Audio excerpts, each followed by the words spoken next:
Assalamualaikum warahmatullahi wabarakatuh. Perkenalkan, nama saya Reza Intan Aulia dengan NPM 2075304. Di sini saya akan menjelaskan mengenai konsep keimanan. Apakah yang dimaksud dengan iman? Secara bahasa, iman berasal dari kata kerja amanah yu'minu imanan, yang berarti percaya. Percaya dengan keyakinan teguh disertai perasaan aman dan tentram. Menurut istilah, iman berarti mengucapkan dengan lidah, membenarkan dengan hati, dan mengerjakan dengan anggota tubuh. Al-qawla bil lisan, at-tasdiq bil jinan, wal amala bil askan. Hakikat keimanan.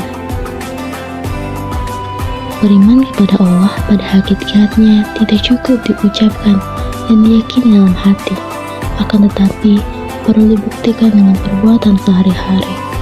Orang yang beriman kepada Allah maka akan hidup sesuai ajaran Islam. Ciri-ciri orang beriman dalam Quran Surat Al-Anfal ayat 2-4. Yang pertama, apabila mendengar sebutan Allah, hati mereka merasa gemetar, takut karenanya. Yang kedua, apabila mendengar bacaan ayat-ayat Allah, maka bertambahlah iman mereka karenanya. Yang ketiga, senantiasa bertawakal, berserah diri kepada Allah. Yang keempat, mendirikan sholat dan berseru kepada orang lain untuk ikut juga melaksanakannya.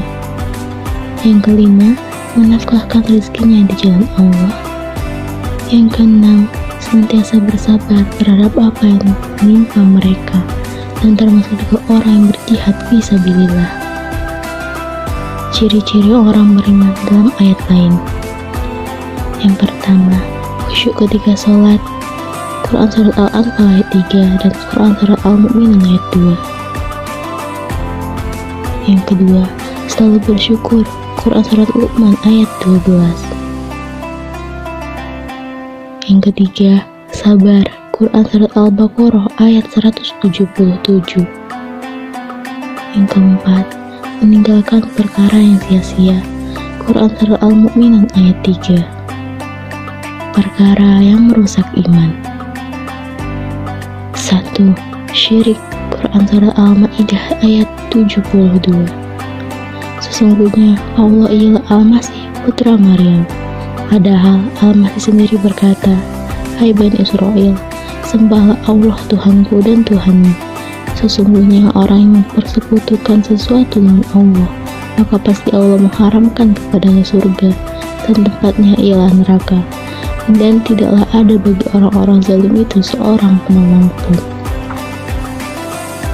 Yang kedua, membunuh jiwa manusia, Quran Surat An-Nisa ayat 93.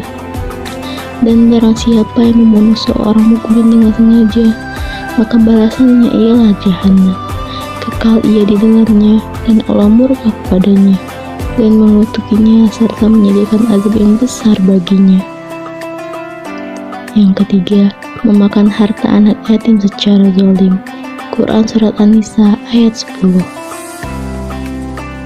Sesungguhnya orang-orang yang memakan harta anak yatim secara zalim, sebenarnya mereka itu menelan api sepenuh perutnya, dan mereka akan masuk ke dalam api yang menyala-nyala, yaitu neraka. Quran Surat An-Nisa ayat 10. Demikian penjelasan dari saya. Saya akhiri. Wassalamualaikum warahmatullahi wabarakatuh.